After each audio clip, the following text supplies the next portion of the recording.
Porous से लेकर चंद्रगुप्त मौर्य तक, सम्राट अशोक से लेकर विक्रमादित्य तक, विक्रमादित्य से लेकर बप्पा रावल तक, और बप्पा रावल से लेकर महाराणा प्रताप, शिवाजी और गुरु गोविंद सिंह जी तक, जिस भारत भूमि की रक्षा के लिए लाखों करोड़ों वीरों ने अपनी जान दी, अफसोस कि आज के भारत के अंदर बहुत सारे युवा और बहुत सारे लोग उस भारत भूमि के बारे में ये कहते पाए जाते हैं दोस्तों कि भारत तो कभी एक ही नहीं था, भारत तो कभी एक राष्ट्र ही नहीं था।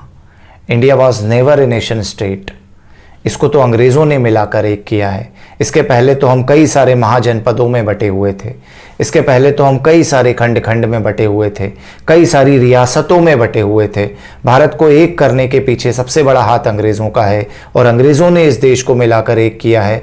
वरना हमारी कौन सी संस्कृति हुआ करती थी, हमारे कौन से शास्त्र हुआ करते थे, हम सब तो अलग अलग अलग अलग देशों में बटे थे। इस तरह की बातें दोस्तों आज देश के अंदर होती हैं।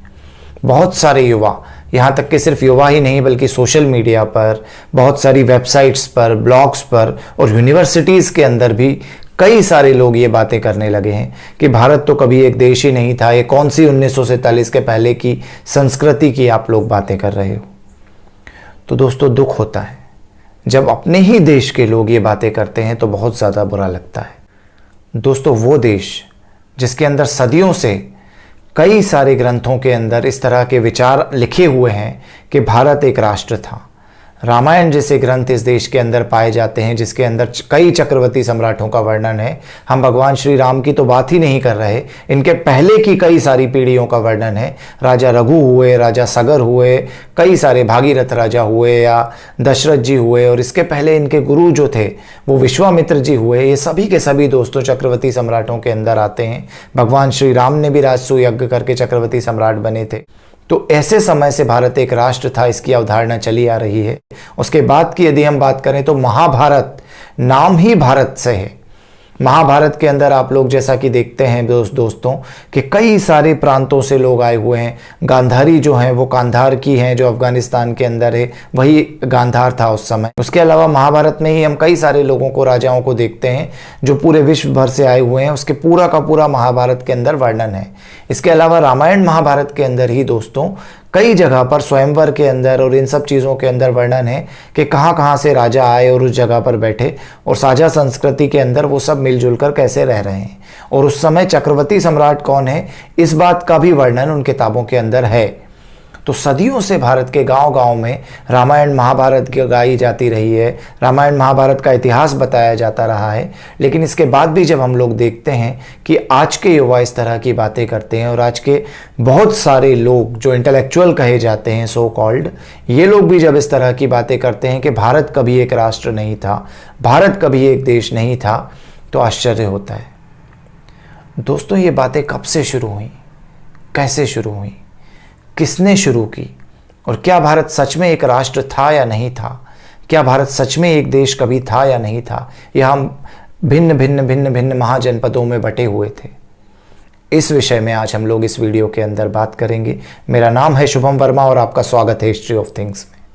हिस्ट्री ऑफ थिंग्स में हम हर बार एक ऐसा मुद्दा उठाते हैं जो समाज में कंट्रोवर्शियल होता है, जिसके ऊपर समाज में कई सारे लोग विभिन्न मतों में बटे हुए होते हैं। तो आज हम लोग बात करने वाले हैं भारत एक राष्ट्र था या नहीं था। इस बारे में हम तथ्यात्मक जानकारी इकट्ठी करेंगे दोस्तों।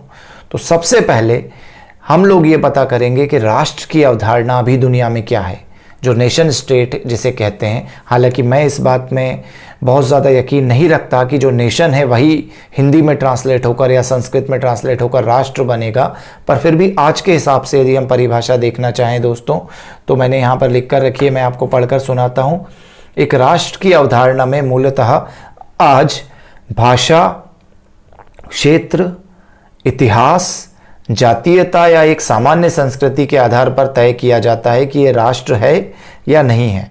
अभी दुनिया के अंदर यदि हम देखेंगे तो कई सारे भाषाई तौर पर राष्ट्र या देश बने हुए हैं, नेशंस बने हुए हैं। जैसे कि हम बात करते हैं जो स्पेन है, पुर्तगाल है या फ्रांस है या जर्मनी है, ये सारे के सारे भाषाई तौर पर बने हुए देश हैं। इसके अलावा कुछ देश जो हैं वो रिलीजन के आधार पर बने हुए हैं। जी हाँ, जैसा कि हम जानते हैं कि कई वर्षों तक दुनिया में इस्लाम और क्रिश्चियनिटी के बीच में चला है। तो यूरोप के अंदर बहुत सारे देश क्रिश्चियन देश हैं, जो हमारा एशिया के अंदर बहुत सारे आप इस्लामिक देश पाएंगे, सऊदी अरब जैसे और बहुत सारे दूसरे देश, तो वो धर्म के आधार पर बने हुए देश हैं। तो इस तरह से ये सारे देश जो दोस्तों हैं, ये सारे देशों की नेशन स्टेट्स की अवधारणा जो है ये 200-300 साल से पुरानी नहीं है। जी हाँ, आपको जानकर आश्चर्य होगा कि ये बहुत पुरानी अवधारणाएं नहीं हैं, ये अभी के अभी देश बने हुए हैं। तो दोस्तों, सबसे पहले तो मैं इस बात पर बात करना चाहता हूं कि भारत एक देश नहीं था, ये बात सबसे पहले किसने उठाई। जी हाँ दोस्तों, भारत एक देश है, एक राष्ट्र रहा है, अखंड भारत रहा है, या भारत के अंदर बहुत सारे राजा चक्रवर्ती सम्राट रहे हैं। इस तरह की अवधारणाएं ना सिर्फ बड़े शहरों में बल्कि गांव-गांव में, रामायण की चौपाइयों में, महाभारत की कहानियों में, वेद पुराणों की कहानियों में कही जाती हैं। तो फिर ये वाली बात कहाँ से लोगों के दिमाग में और कब से आना शुरू हुई कि भारत एक देश नहीं था। तो दोस्तों, जी हाँ, मैं आपको बताना चाहूँगा कि जब अंग्रेज़ आए, जब अंग्रेज़ों के आने के बाद भारत के अंदर सबसे पहले ये सारी की सारी बातें होना शुरू हुई। इसके पहले भी मैं एक और बात कहना चाहूँगा कि यदि अंग्रेज़ों से भी आप ये सवाल पूछेंगे, अपने उन मित्रों से भी ये सवाल पूछेंगे जो ये बातें करते हैं कि यदि भारत एक देश नहीं था तो अंग्रेज़ों ने ईस्ट इंडिया कंपनी नाम क्यों रखा था। जी हाँ दोस्तों, जब अंग्रेज सबसे पहले आए थे तो ईस्ट इंडिया कंपनी लेकर आए थे, तो वो कंपनी का नाम ईस्ट बंगाल कंपनी होता, या ईस्ट गुजरात कंपनी होता, या ईस्ट मुंबई कंपनी होता, महाराष्ट्र कंपनी होता। ये ईस्ट इंडिया कंपनी क्यों था यदि भारत एक देश नहीं था तो। दूसरा एक सवाल मैं इस थ्योरी पर उठाना चाहता हूं दोस्तों, वो ये कि वास्को डे गामा ने जब 1498 के अंदर भारत के सी रूट की खोज की, वो जो समुद्री लुटेरा था वो वहाँ से आया, चलता चलता पुर्तगाल से यहाँ पहुँचा, और उसने यहाँ से वापस जब वो गया बहुत सारा धन लेकर, तो पुर्तगाली किस चीज़ की खुशी मना रहे थे। ये बात जी हाँ 1498 की है दोस्तों, 1500 से भी पहले की। उस समय पुर्तगाली इंडिया का सी रूट खोजने की खुशी कैसे मना रहे थे यदि इंडिया नहीं था तो। किस तरह से ये सारी की सारी चीज़ें हमारी किताबों से छुपाई गई हैं। जी हाँ दोस्तों, यदि मैं अरब का भी एक एग्जाम्पल लूँ तो पैगंबर मोहम्मद ने अपनी किताबों के अंदर, जो पैगंबर मोहम्मद के बारे में लिखा गया है उनके अंदर, हदीथों के अंदर ये आता है कि वो बोलते हैं कि मुझे हिंद से ठंडी हवाएं आ रही हैं। तो यदि हिंद का कॉन्सेप्ट नहीं था तो वो ठंडी हवाओं के बारे में कैसे लिख रहे थे। तो दोस्तों, दुनिया भर के साहित्यकारों ने इस विषय पर सालों पहले लिख दिया है, लेकिन हमारे देश में ये सवाल उठने शुरू हो गए। तो हमारे देश में ये सवाल क्यों उठने शुरू हुए, इसके बारे में मैं एक छोटा सा आपको बताना चाहूँगा कि सबसे पहले तो हम सभी जानते हैं कि हमारे यहाँ मुग़ल इन्वेज़न हुआ, उसके बाद अंग्रेज़ आए और अंग्रेज़ों ने हमको धीरे धीरे गुलाम बनाना शुरू किया। तो 1835 के अंदर लॉर्ड मैकॉले जो था, उसने संसद में एक भाषण दिया जिसके अंदर उसने कहा कि भारत को सांस्कृतिक रूप से गुलाम बनाना पड़ेगा, शिक्षा में चेंज करना पड़ेगा, डिवाइड करना पड़ेगा, और इस चीज़ पर अंग्रेज़ों ने काम शुरू किया। पिछले वीडियो में मैंने आपको बताया था कि किस तरह से मैक्स मूलर ने 1860 के अंदर आर्यन इन्वेजन की, आर्यों की थ्योरी गढ़ी थी, जिसको बाद में मॉर्टिमर व्हीलर और कई सारे इस तरह के लोगों ने और ज़्यादा बड़ा चढ़ाकर आर्यन इन्वेजन थ्योरी बना दिया। तो वो भी डिवाइड एंड रूल का एक प्रयास था। इसी क्रम में दोस्तों 1888 के अंदर, जी हाँ 1888 के अंदर एक अंग्रेज़ था जिसका मैं आपको नाम बताना चाहता हूँ। उसका नाम था जॉन स्ट्रेची। जी हाँ, जॉन इब्राहिम नहीं, जॉन स्ट्रेची नाम का एक अंग्रेज़ था। इसने एक किताब लिखी थी दोस्तों, India its administration and progress. जी हाँ, India its administration and progress नाम की ये किताब 1888 के अंदर इस अंग्रेज ने लिखी थी। और इसके अंदर ये आदमी कहता है, there is not and never was an India possessing any sort of unity, physical, political, social और religious, no Indian nation। जी हाँ दोस्तों, ये जो आदमी है जॉन स्ट्रेची, इसने सबसे पहले 1888 के अंदर अपनी किताब के अंदर ये कहा था कि भारत कोई देश नहीं था, ये तो बहुत सारे छोटे छोटे से किंगडम्स थे। और इस तरह की थ्योरी अंग्रेज़ों ने एक देने की कोशिश की थी, क्योंकि 1857 में क्रांति हो गई थी, भारत के सभी प्रदेशों से लोग लड़ने के लिए आ गए थे, तो उसको तोड़ना था, उस यूनिटी को भारत की तोड़ना था और ये बताना था कि आप तो खंड खंड में बटे हुए महाजनपद थे, आप कभी एक देश थे ही नहीं, तो आप मिलकर किस चीज़ की आज़ादी के लिए लड़ रहे हो। तो अंग्रेज़ों ने 1888 के अंदर जॉन स्ट्रेची ने ये किताब लिखी। उसके बाद ऑक्सफोर्ड के अंदर इस किताब की बहुत सारी पब्लिशिंग हुई, इस तरह की कई किताबें लिखी गई और इसके ऊपर आर्टिकल्स लिखे गए, पेपरों में छपे और कई जगहों पर इसके ऊपर बात होनी शुरू हो गई। और इसी थ्योरी को उन लोगों ने बार बार फैलाना शुरू किया दोस्तों। और आज़ादी के बाद अनफॉर्चुनेटली हमारे लोगों ने और बहुत सारे वामपंथी इतिहासकारों ने भी इसी थ्योरी को उठा लिया और ये कहना शुरू कर दिया कि भारत तो कभी एक देश या एक राष्ट्र था ही नहीं। अब राष्ट्र के बारे में जैसा कि मैंने आपको अभी बताया है कि राष्ट्र की अवधारणा में मूलतः भाषा, क्षेत्र, इतिहास, जातीयता या सामान्य संस्कृति को देखा जाता है। तो सबसे पहले हम बात करते हैं आज के मॉडर्न स्टेट्स की, कि जो लोग आज नेशन स्टेट की बात कर रहे हैं, जिन लोगों ने हम पर सबसे पहले सवाल उठाया था, असल में वो कब बने।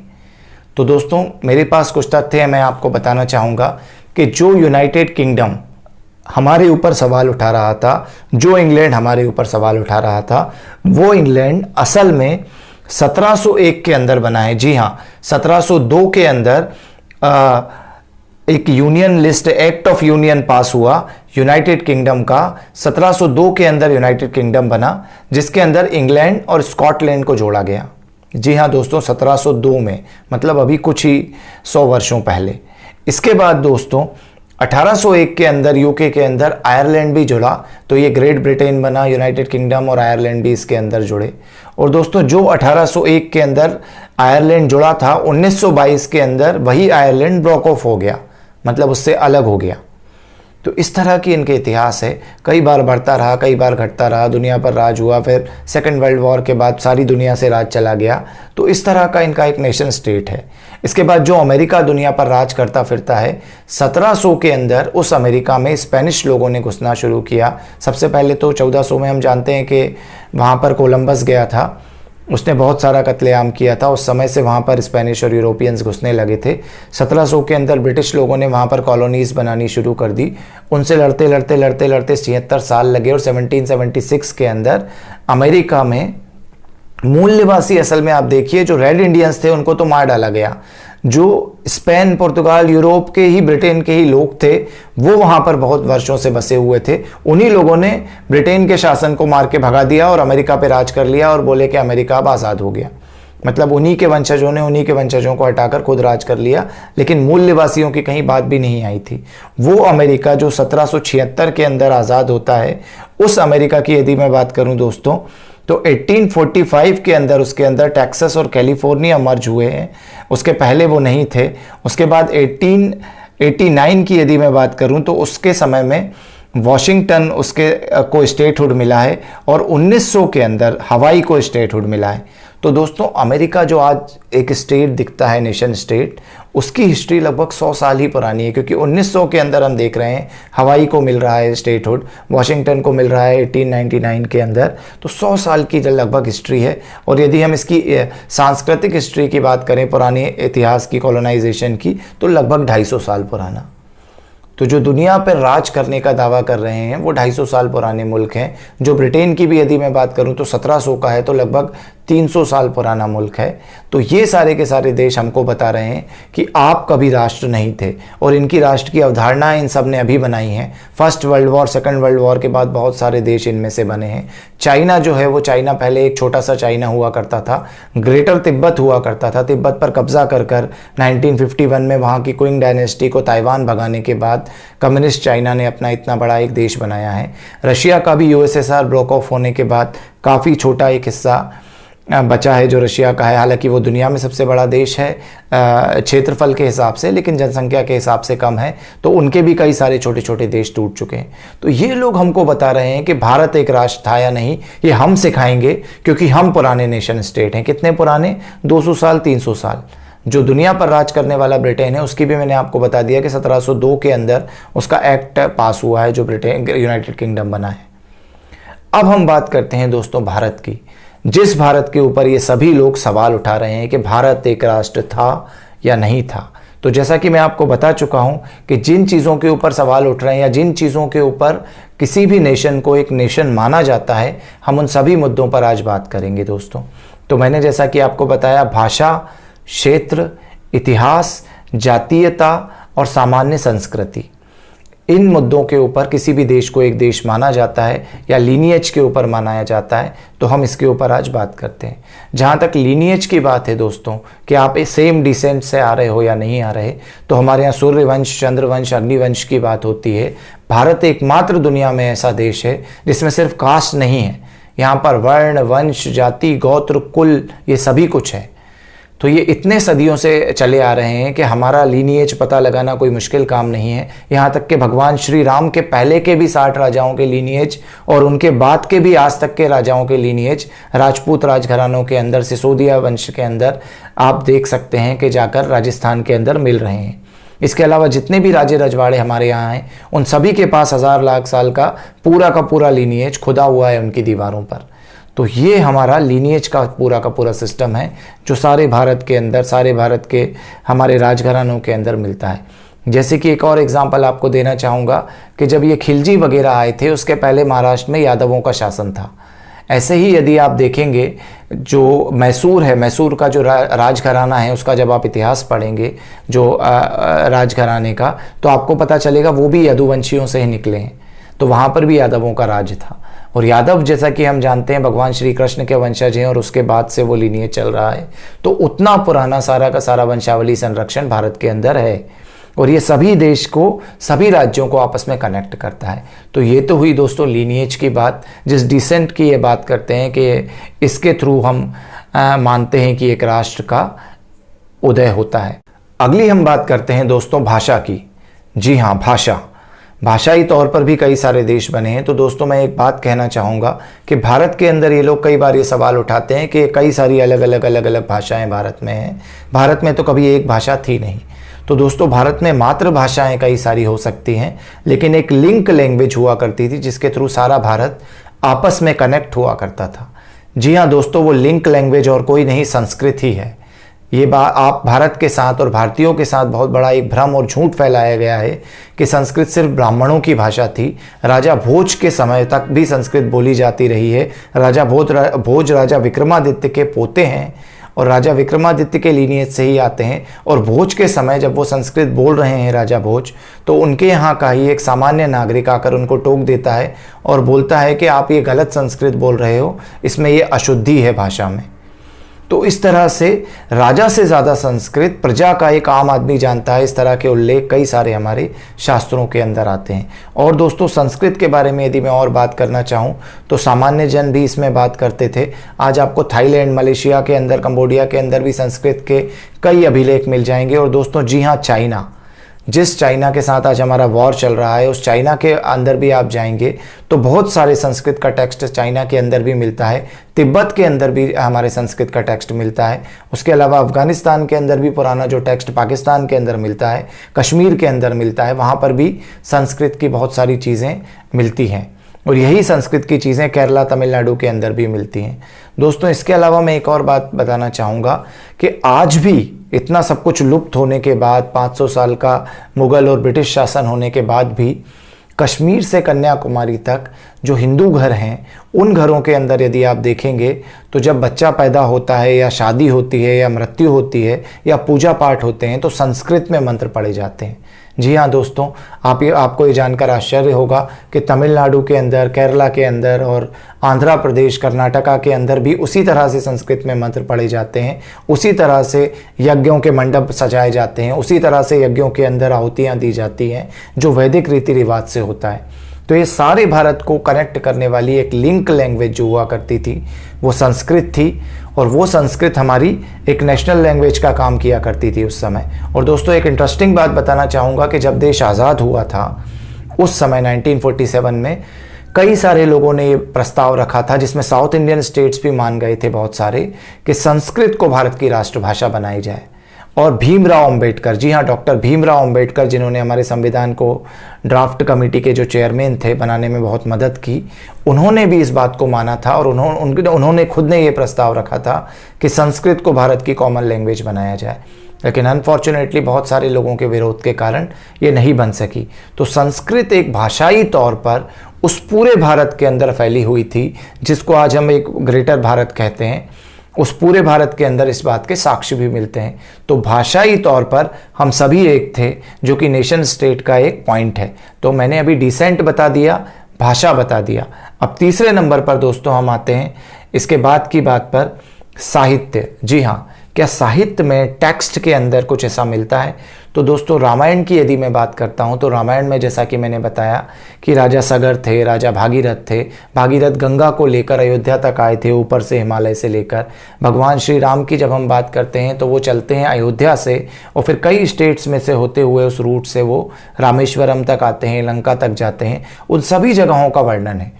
इसके अलावा रामायण में एक इंटरेस्टिंग से मोड़ आता है जब भगवान श्री राम सुग्रीव से मिलते हैं और सुग्रीव को बोलते हैं कि सीता जी को ढूंढने के लिए वानरों को भेजो।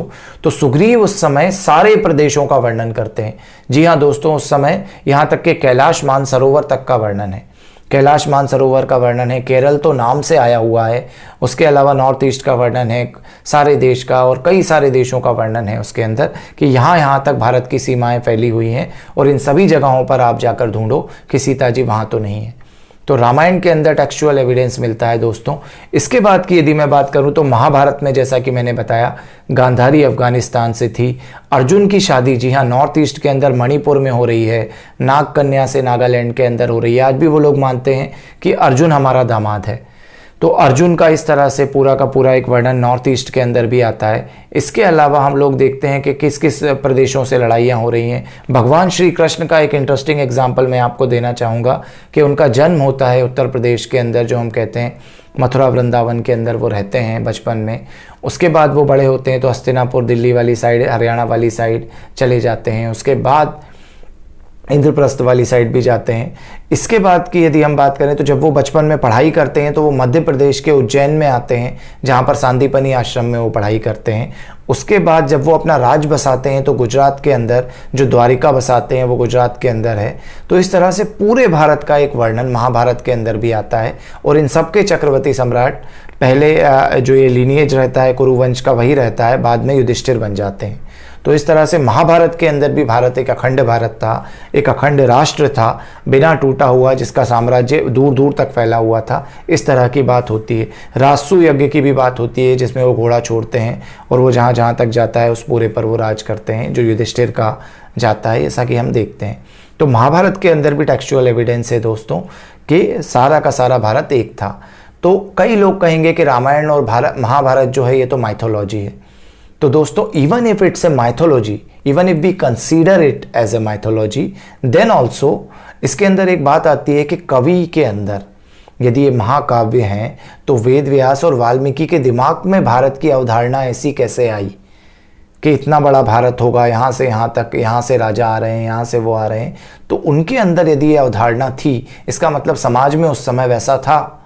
आज यदि कोई भी राइटर कोई किताब लिखता है भारत के बारे में, तो वो लिखता है भारत में कोई दिल्ली से केरला गया, दिल्ली यहाँ से वहाँ गया, तो वो भारत की सीमाओं में ही भारत को बताता है, भारत के बाहर नहीं बताता है। तो जो समकालीन जो होते हैं कवि या लेखक, वो उस तरह से ही सीमाओं का आकलन करते हैं जो असल में होती है। तो यदि आप इसको माइथोलॉजी भी मानते हैं तो भी उस साहित्य के अंदर भारत की उन्हीं सीमाओं का वर्णन है जिस भारत की सीमाओं का वर्णन हम करते हैं। अब हम आते हैं दोस्तों इसके भी आगे। तो इसके भी आगे आते जाते हैं यदि हम धीरे धीरे, तो कई सारे और भी टेक्सचुअल एविडेंसेस हैं जिनके अंदर, जैसे कि विष्णु पुराण के अंदर इसका है, मनुस्मृति के अंदर है, वेदों के अंदर है। तो इस तरह का एविडेंस भारत के विषय में मिलता है। इसके बाद अगली चीज़ पर हम आते हैं, साहित्य के बाद, क्षेत्र के बाद इतिहास पर दोस्तों, कि इतिहास के अंदर इस तरह की चीज़ें हैं या नहीं है। तो दोस्तों इतिहास की जब मैं बात करता हूँ तो जीसस क्राइस्ट से 322 वर्ष पूर्व, जी हाँ 322 इसको बीसी बोला जाता है, हालांकि कई लोगों का ऐसा मत है उससे भी कई वर्ष पूर्व है, चंद्रगुप्त मौर्य का साम्राज्य था। चंद्रगुप्त मौर्य का, मौर्यन डायनेस्टी का साम्राज्य जो उसके बाद तक भी चला, वो हम लोग जानते हैं कांधार अफगानिस्तान तक जाता है, उसके आगे तक जाता है और नीचे में भी वो साउथ इंडिया के स्टेट्स तक आता है। और तमिलनाडु केरला का ऐसा बोला जाता है कि वो उनके ट्रिब्यूटरीज थे, मतलब उन लोगों पर डायरेक्ट शासन नहीं था, लेकिन वो लोग उनकी ही सत्ता को मानते थे, जैसा कि हमारे यहाँ भारत में होता चला आया है। चक्रवर्ती सम्राट नीचे के राजाओं को जो रहता है वो ट्रिब्यूटरीज बना लेता है और वो सारे के सारे राजा जो हैं वो वॉलंटरीली उसके अंडर में राज करते हैं, लेकिन शासन इन्हीं का रहता है। तो उस तरह से साउथ इंडिया के 1-2 राज्य जो थे वो भी इन्हीं के अंडर में थे। तो मौर्यन साम्राज्य इतना बड़ा था जो अशोक तक चलता है। उसके बाद की भी यदि मैं बात करूं दोस्तों तो कनिष्क का साम्राज्य बहुत बड़ा था। सातवाहन, जी हाँ, सातवाहन जो लोग थे इनको कहा जाता है कि मौर्य के ही एडमिनिस्ट्रेटर्स थे जिन्होंने बाद में राज किया। इनका साम्राज्य पूरे भारत के अंदर बहुत जगहों पर फैला हुआ था। इसके बाद गुप्ता रूल आता है जिसको गोल्डन पीरियड बोला जाता है भारत का, जब मंदिर बने, बहुत सारे शास्त्र रचे गए।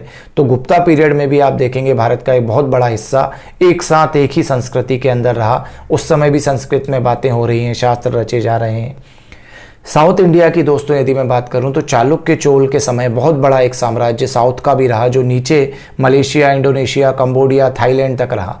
तो इतना बड़ा एक साम्राज्य हम लोगों का उस समय भी रहा और इस साम्राज्य के अंदर भी वही सारे शास्त्र, संगम लिटरेचर की यदि मैं बात करूं, उस समय काफ़ी सारे लिटरेचर की बात करूं तो वो वेदों की चीज़ों से मेल खाता है और संस्कृति समस्त भारत की इस समय तक एक है। तो इस तरह से यदि मैं इतिहास की बात करूं जो आज मान्य है तो उसके अंदर भी कई सारे ऐसे सबूत हैं जिसके अंदर भारत इन सारे साम्राज्यों के अंदर एकजुट रहा है, एक ही संस्कृति में रहा है, एक ही तरह से उनका कल्चर रहा है।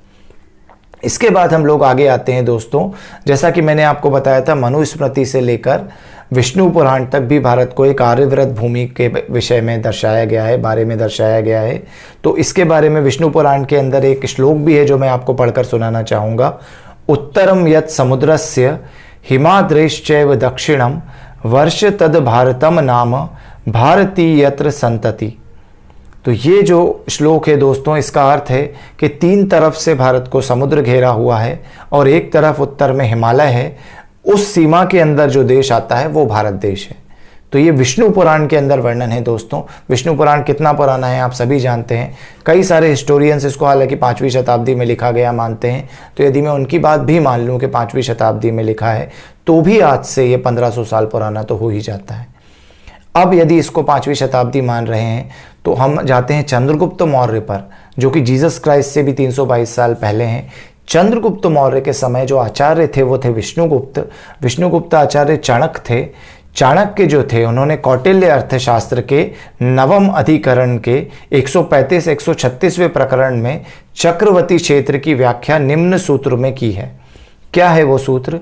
देशः पृथिवी तस्याम हिमवत् समुद्रातम मुद्रिचीनम योजन सहस्त्र परिमाणम तियर्क चक्रवर्ती क्षेत्रम।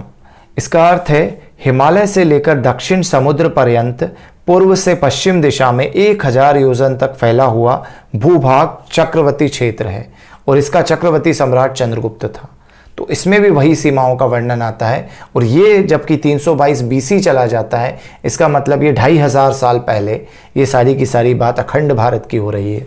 तो दोस्तों जो लोग ये कहते हैं कि भारत एक नहीं था, इसके टेक्सचुअल रेफरेंसेस भी मैंने आपको दे दिए। इसके बाद हम अगले उस चीज़ पर आते हैं जिसकी वो बात करते थे कि जातीयता या सामान्य संस्कृति नहीं थी, सामान्य कल्चर से एक देश माना जाता है।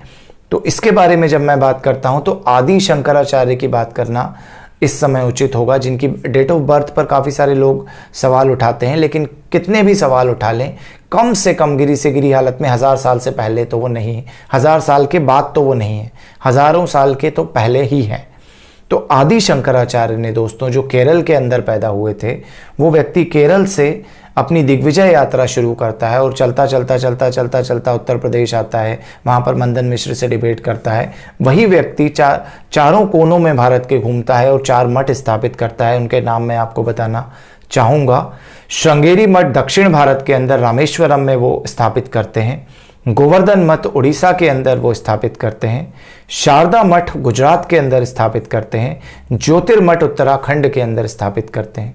तो दोस्तों पूरब, पश्चिम, उत्तर, दक्षिण चारों दिशाओं के अंदर वो मठ स्थापित कर रहे हैं। इसके अलावा यदि आप कश्मीर जाएंगे तो कश्मीर के अंदर भी दोस्तों एक शंकर मठ है जहाँ पर शंकराचार्य गए थे। तो कश्मीर में भी है, रामेश्वरम में भी है और उड़ीसा में भी है और गुजरात में भी है। इसका मतलब है पूरा, पश्चिम, उत्तर, दक्षिण ये सीमाओं पर ही मठ क्यों स्थापित किए गए? क्योंकि यही भूमि भारत की भूमि थी। ये शंकराचार्य भी मानते थे, 1000 साल पहले की ये बात है। लेकिन उस समय ये 4 मठ स्थापित करने का सीधा सा मतलब है कि वो बता रहे थे कि ये वो भारत की पवित्र भूमि है जिसके अंदर मैंने ये सब किया। और शंकराचार्य ने जहाँ पर पढ़ाई की है दोस्तों, वो जगह मध्य प्रदेश के अंदर ही है, महेश्वर, जहाँ पर उन्हें उनके गुरु मिले थे और उनके गुरु से उन्होंने शिक्षा प्राप्त की। तो सेंटर में भी शंकराचार्य आए थे। तो शंकराचार्य जो इस भारत की भूमि पर घूमे हैं, जो उनका आप सर्कल देखेंगे पूरा का पूरा, वो सारा का सारा ये बताता है कि उस समय भी भारत की परिकल्पना इसी भारत भूमि की हुआ करती थी। तो ये कहने वालों के लिए जो कहते हैं कि भारत एक राष्ट्र नहीं था, यह भी एक बहुत बड़ा सबूत है कि आदि शंकराचार्य ने पूरे भारत में 4 मठ 1000 साल पहले कैसे स्थापित किए, यदि भारत की परिकल्पना ये नहीं थी तो। इसके आगे हम जाते हैं दोस्तों। आदि शंकराचार्य के बाद एक सवाल मेरे मन में आता है कि कुंभ का मेला। जी हाँ दोस्तों, कुंभ का मेला सदियों से चला आ रहा है। कहते हैं कि जो अमृत की बूंदें टपकी थी वो 4 स्थानों पर टपकी थी और उस जगह पर कुछ पर्टिकुलर ग्रह नक्षत्रों के समय आपको स्नान करना चाहिए और स्नान करने से आपको बीमारियां ठीक होती हैं, आयु बढ़ती है। इस तरह का सारा आशीर्वाद की कुछ कथाएं हैं। कितना पुराना ये कुंभ मेला है कोई नहीं जानता। उत्तर भारत के अंदर जब कुंभ मेला लगता है तो दक्षिण भारत से लोग आते हैं, कश्मीर से लोग आते हैं, चाइना से तक कुंभ मेले में आने के साक्ष्य हम लोगों को मिलते हैं। तो दोस्तों, कुंभ मेले के अंदर सारे भारत से लोग कैसे आ रहे थे? यदि कुंभ मेला ही झूठ है, यदि भारत एक नहीं था तो भारत एक था, इसी के कारण कुंभ मेले के अंदर सारे भारत से लोग आते थे। और उस समय तो दोस्तों ना ट्रेन होती थी ना प्लेन होते थे। लोग बहुत दिनों पहले से अपने घरों से चल देते थे, ग्रह नक्षत्र और तारीखें देखकर, और फिर गांव-गांव में रुकते थे, अलग अलग गांव में उन लोगों से बातें भी करते थे। तो किस भाषा में बातें करते होंगे? क्यों उन्हें वो गाँव वाले रुका लेते थे? यदि वो दूसरे महाजनपद थे तो कैसे उन लोगों को वो रुकाते रुकाते आगे बढ़ाते थे और कई महीनों के बाद वो कुंभ मेला पहुँचते थे और वापस फिर उसी रूट से जाते थे। तो दोस्तों, सारे भारत की एकता अखंडता इन्हीं सब चीज़ों में छुपी हुई है, जिन चीज़ों को आज हमारे इतिहासकार और कई सारे युवा नकार रहे हैं। इसके बाद मैं कुछ और सबूत आप लोगों को देना चाहूँगा राष्ट्रीय एकात्मता के। जी हाँ दोस्तों, कई लोग कहेंगे ये बातें तो बहुत पुरानी हैं, आप शंकर और चंद्रगुप्त की बात कर रहे हो। आप एडी में आओ, मतलब जीसस क्राइस्ट के बाद, आफ्टर डेथ के बाद। तो आफ्टर डेथ के बाद यदि मैं बात करूँ तो दोस्तों, इस्लामिक समय जब आया तो मुगलों के समय में भी भारत की एक अवधारणा हुआ करती थी जिसमें अकबर अपने आप को सम्राट बोलता था। तो मुगल काल के अंदर जब क्या हुआ, जब हिंदू धर्म का नाश होने लगा, मंदिर टूटने लगे, बहुत सारे लोगों के कन्वर्जन होने लगे, उस समय में दोस्तों एक आंदोलन चला, सांस्कृतिक आंदोलन, जिसमें हमारी संस्कृति को वापस जगाने की कोशिश की गई। उस समय उस आंदोलन का नाम था भक्ति आंदोलन। जी हाँ, ये भक्ति आंदोलन दोस्तों दक्षिण भारत के अंदर शुरू होता है। जी हाँ, ये बहुत कम लोगों को पता है कि ये भक्ति आंदोलन दक्षिण भारत के अंदर शुरू हुआ था। और इसके अंदर मैं आपको कुछ नाम बताना चाहूँगा दोस्तों। अलवर और नायनार जो थे, उन्होंने तमिलनाडु के अंदर 7वीं से 10वीं शताब्दी के अंदर भक्ति के कई सारे गीत गाए, कई सारी बातें की। उसके बाद कम्बन जो थे, उनने 11वीं शताब्दी के अंदर तमिलनाडु में कम्बन रामायण लिखी, जो कि तमिल में रामायण है। बसवा अन्ना जो हैं कर्नाटका के हैं, उन्होंने 12वीं शताब्दी के अंदर भक्ति आंदोलन में पार्ट लिया। इसके अलावा यदि मैं आगे बढ़ता जाता हूं तो चैतन्य महाप्रभु 15वीं शताब्दी के अंदर बंगाल में हुए और बंगाल के अंदर भी वो भगवान श्री कृष्ण के गीत गा रहे थे। इसी तरह से दोस्तों और लोगों की यदि मैं बात करना चाहूँ तो रामानंद थे, जो दक्षिण भारत के अंदर पैदा हुए थे, लेकिन वो गुरु किसके थे? उत्तर भारत के कबीरदास के। जी हाँ, दक्षिण भारत के रामानंद उत्तर भारत के कबीरदास के गुरु बनते हैं। तो ये भारत यदि एक नहीं था तो कैसे संभव था 15वीं शताब्दी में? इसके अलावा रस खान जो थे, रस खान ने कितनी अच्छी कविताएं जो लिखी हैं, जो श्लोक लिखे हैं, वो आप लोग देख सकते हैं, वो 16वीं शताब्दी में थे। सूरदास के बारे में यदि मैं बात करूं तो वो ब्रज में हुए 16वीं शताब्दी में। मीराबाई राजस्थान के अंदर 16वीं शताब्दी में कृष्ण के गीत गाती हैं। तुलसीदास अवध के अंदर श्री राम की कहानियाँ और गीत गाते हैं और रामायण रामचरितमानस लिखते हैं। गुरु नानक देव 16वीं शताब्दी में पंजाब के अंदर कई सारी इस तरह की धर्म की बातें करते हैं और भक्ति आंदोलन के अंदर पार्ट बनते हैं। संत तुकाराम महाराष्ट्र के अंदर 17वीं शताब्दी के अंदर धार्मिक बातें करना और लोगों को जगाना शुरू करते हैं। तो दोस्तों सारा का सारा भारत एकजुट हो जाता है। जो दक्षिण भारत के कर्नाटका के अंदर से और तमिलनाडु के अंदर से भक्ति आंदोलन शुरू होता है, वो भक्ति आंदोलन धीरे धीरे धीरे धीरे धीरे सारे देश में फैल जाता है। माता काली की बातें वेस्ट बंगाल के अंदर होती हैं, तो गणेश जी की बातें महाराष्ट्र के अंदर होती हैं, कार्तिकेय जी जो शिव के पुत्र हैं उनकी बातें जहाँ दक्षिण भारत के अंदर होती हैं, तो शिव और पार्वती को उत्तर भारत के अंदर पूजा जाता है। इस तरह से समस्त भारत के अंदर सारे के सारे भारतीय जो ग्रंथ हैं उनकी बातें चला करती हैं। उसके बाद भी लोग कहते हैं कि भारत एक नहीं था। इसके बाद मैं और भी प्राचीन कुछ ग्रंथों पर जाना चाहूँगा दोस्तों, क्योंकि लोग कहते हैं कि सबसे प्राचीन हमारी भारतीय संस्कृति के हिसाब से यदि कुछ है तो वो है शाक्य और शिव, शिव और शक्ति। जी हाँ, इन्हीं से सारी दुनिया बनी है। और सबसे पुराने ट्रेडिशंस, ट्राइबल्स में भी आप चले जाएं, वनवासियों में चले जाएं या कई जगह पर चले जाएं, जो तांत्रिक ट्रेडिशन है। तो दोस्तों तांत्रिक ट्रेडिशन की किताबों की जो कहानी की शुरुआत होती है वो यहाँ से होती है कि भगवान शिव की माता सती से जब शादी होती है, उसके बाद वो यज्ञ में जब चली जाती हैं, उसके बाद विष्णु भगवान चक्र से जब उनकी बॉडी के टुकड़े करते हैं तो 51 शक्तिपीठ बनते हैं। जी हाँ दोस्तों, तो वो सारे के सारे जो शक्तिपीठ हैं 51-52, वो सारे के सारे भारत भूमि पर ही गिरे हैं। आप यदि कश्मीर में देखेंगे ज्वाला देवी, इसी तरह से आप दक्षिण भारत में देखेंगे, मध्य प्रदेश के अंदर हर सिद्धि देखेंगे, झारखंड के अंदर आपको मिलेगा, इसी तरह से दूसरे प्रदेशों के अंदर आपको मिलेगा। तो सारे भारत के अंदर, इसी भूमि के अंदर, जिस भूमि को हम आज भारत कहते हैं, उसी भूमि में ये सारे के सारे शक्तिपीठ पाए जाते हैं। तो ये भूमि की अवधारणा यही थी, यही है और सदियों से यही है। ये इस बात का सबसे पुराना सबूत है कि शाक्य ट्रेडिशन की जो किताबें हैं उसके अंदर शक्तिपीठों की व्याख्या है, शिव पुराण के अंदर शक्तिपीठों की व्याख्या है, और वो भी इसी भारत भूमि के अंदर है। तो यदि भारत एक राष्ट्र नहीं था तो ये सारी की सारी चीज़ें यहाँ पर कैसे हो रही थी, और इतने पुराने समय में भी इस भूमि का वर्णन वही का वही कैसे है जो ये भूमि आज है। तो इसका मतलब ये भारत एक राष्ट्र उस समय भी था। इसके बाद दोस्तों मैं और आगे बढ़ता हूँ, और आगे बढ़ते हुए हम लोगों ने लगभग उन सभी चीज़ों पर बात कर ली है जो मुद्दे एक देश को देश बनाते हैं। हमने क्षेत्र की भी बात कर ली, संस्कृति की भी बात कर ली, डिसेंट की भी बात कर ली, भाषा की भी बात कर ली, कल्चर की भी बात कर ली और इतिहास की भी बात कर ली। जब ये सभी चीज़ें साझा रूप से भारत के अंदर मिलती हैं तो भारत एक राष्ट्र था, ये सिद्ध होता है। इसके बाद दोस्तों मैं आगे के इतिहास पर आता हूँ कि जो मराठा थे, वो मराठा कब से आगे बढ़ना शुरू हुए दोस्तों, कि कंटिन्यूसली जब हमारे देश पर हमले होना शुरू हुए मुगलों के, तो कंटिन्यूसली हमारे लोग उनसे लड़ते रहे। बाबर से हेमू और लोधी के समय में लड़ाइयाँ होती रहीं। उसके बाद यदि हम आगे की बात करें तो कई सारे राजाओं से कई सारे हमारे राजा लड़ते रहे, जैसे कि अकबर से महाराणा प्रताप लड़ते रहे। औरंगजेब के समय दोस्तों शिवाजी और गुरु गोविंद सिंह जी लड़े। तो औरंगजेब जब बूढ़ा हो गया तो वो बहुत परेशान हो गया, क्योंकि शिवाजी ने बहुत सारे किले उसकी मौत तक छीन लिए थे।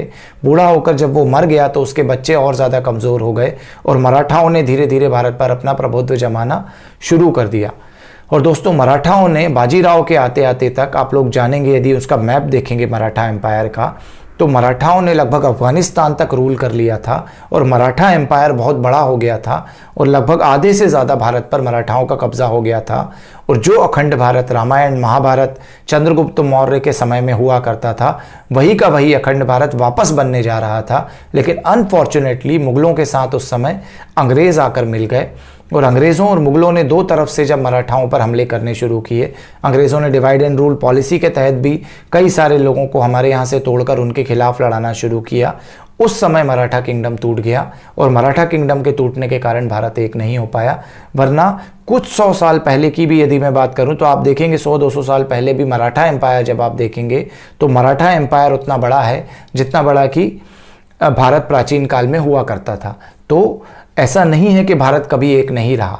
भारत जब हमले हुए हैं कुछ पर्टिकुलर समय पर, जैसे कि हम लोग देखते हैं कि अशोक के बाद जब टूटा या सिकंदर वगैरह जब आ गया था, उस समय सिकंदर को चंद्रगुप्त मौर्य ने हराकर एक किया था, तो उस समय कुछ एक समय के लिए महाजनपदों में बंट जाता था, फिर उसके बाद फिर कोई राजा आकर उसे एक कर देता था।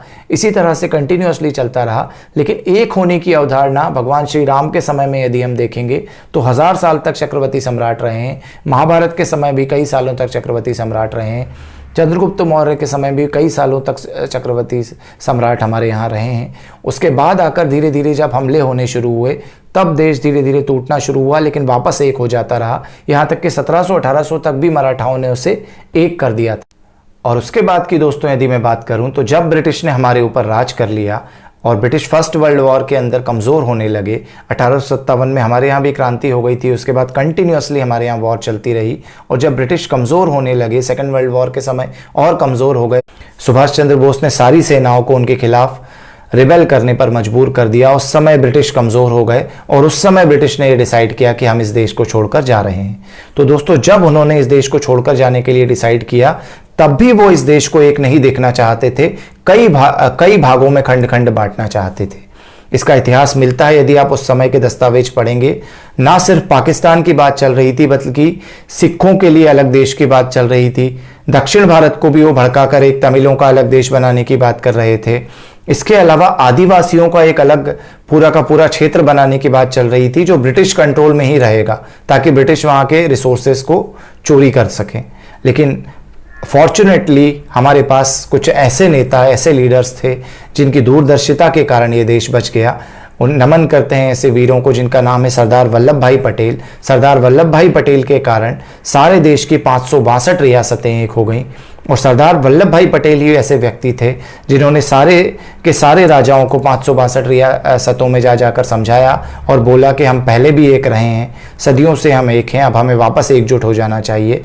और वो राजा चूंकि ये बात जानते थे कि भारत का साझा इतिहास है, साझा संस्कृति है, वो सभी के सभी ने उस चीज़ पर साइन कर दिया। सिर्फ कुछ लोग थे जूनागढ़, भोपाल और हैदराबाद के, वहाँ की भी जनता भारत के साथ थी, लेकिन ये शासक जो थे वो पाकिस्तान के साथ जाने की डिमांड कर रहे थे। बाद में जनता के प्रेशर में उनको भी ये बात माननी पड़ी और सारा भारत वापस मिलकर एक हो गया। अनफॉर्चुनेटली क्योंकि कुछ रीजन्स हमारे ऐसे थे जहाँ पर इस्लामिक इन्वेजन के समय हमारे ही लोगों ने कन्वर्ट कर दिया था और कन्वर्ट होने के बाद वो हमको अपने भारत से दूर समझने लगे और अरब के ज़्यादा करीब समझने लगे। उन लोगों ने हमारे भारत के 2 टुकड़े कर दिए जो पाकिस्तान और बांग्लादेश के रूप में है, इसके पहले अफगानिस्तान के रूप में अलग हुआ। लेकिन आज जो भारत है वो सारा का सारा भारत पहले भी एक था। तो ये सारे के सारे सबूत और तथ्य मैंने आपके सामने रखे हैं दोस्तों। और ये तथ्य रखने का कारण उन लोगों को समझाना नहीं है जो लोग ये बातें करते हैं कि भारत कभी एक नहीं था, राष्ट्र एक नहीं था, लिख रहे हैं। क्योंकि जो लोग ऑलरेडी नेगेटिव हैं वो या तो ब्रिटिश इन्फ्लुएंस में हैं या फिर उनका कुछ एजेंडा है कि भारत को तोड़ना है। तो मैं उन कम्युनिस्टों से या उन ब्रिटिश इन्फ्लुएंस के लोगों से बात नहीं कर रहा हूँ। मेरा मकसद है उन लोगों को ये बात समझाना, उन यंगस्टर्स को, उन यूथ को ये बात समझाना जो इन लोगों से कई बार डिबेट करते हैं, इन लोगों से बातें करते हैं और ये लोगों ने चुप करा देते हैं कि भारत तो महाजनपद था, भारत तो एक देश ही नहीं था। जब एक देश ही नहीं था तो कौन से आर्यभट्ट की बात कर रहे हो, कौन सी सनातन संस्कृति की बात कर रहे हो, कौन से भास्कराचार्य की बात कर रहे हो, कौन से राम की बात कर रहे हो, कृष्ण की बात कर रहे हो। ये सब तो छोटे महाजनपद थे। तो इस तरह की मूर्खतापूर्ण बातें कर वो कई सारे यूथ को चुप करा देते हैं और वो यूथ सच में ये बात समझने लगता है, सोचने लगता है या डिप्रेशन में चला जाता है कि भारत तो कभी एक था ही नहीं। लेकिन इस वीडियो के अंदर मैंने तथ्यों के साथ ये समझाने का प्रयास किया है कि भारत ना सिर्फ एक था बल्कि इससे दुगना बड़ा राष्ट्र था जो अनफॉर्चुनेटली इन्वेजन्स के बाद छोटा होता चला गया। और दोस्तों अंत में मैं आपसे एक बात कहना चाहूँगा कि हम लोगों को इस समय बहुत ज़्यादा ध्यान देने की ज़रूरत है क्योंकि कई सारी ब्रेकिंग इंडिया फोर्सेस भारत को तोड़ने का प्रयास कर रही हैं। आज़ादी के पहले भी ये लोग चाहते थे कि भारत 30 अलग अलग देशों में टूट जाए और अभी भी इस चीज़ की कोशिशें जारी हैं। और यही लोग ये सारी बातें भारत के अंदर फैला रहे हैं कि भारत कभी एक देश नहीं था, ये तो छोटे देश थे और इसे फिर से छोटे देशों में बांट दिया जाए।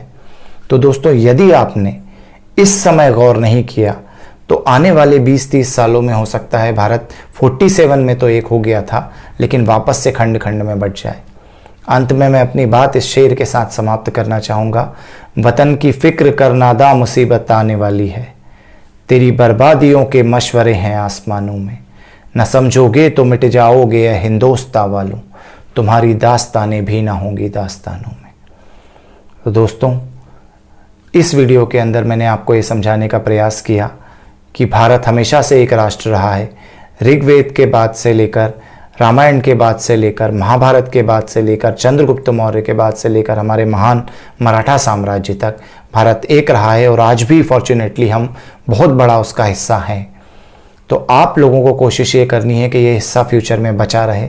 तो इस तरह के भ्रमजाल से दूर रहें। जो लोग भी ये बातें आपके बीच में फैलाने का प्रयास कर रहे हैं कि भारत एक नहीं था, उनको इस वीडियो को भेजें। कई सारे युवाओं के बीच में इस वीडियो को शेयर करें जो लोग ये सवाल उठाते हैं कि भारत कभी एक नेशन स्टेट या राष्ट्र नहीं था, ताकि उनके मन की ये सभी भ्रांतियां दूर हों। और दोस्तों, हमारे चैनल को सब्सक्राइब करें ताकि इस तरह के और वीडियो भी हम आपके लिए बना सकें। धन्यवाद।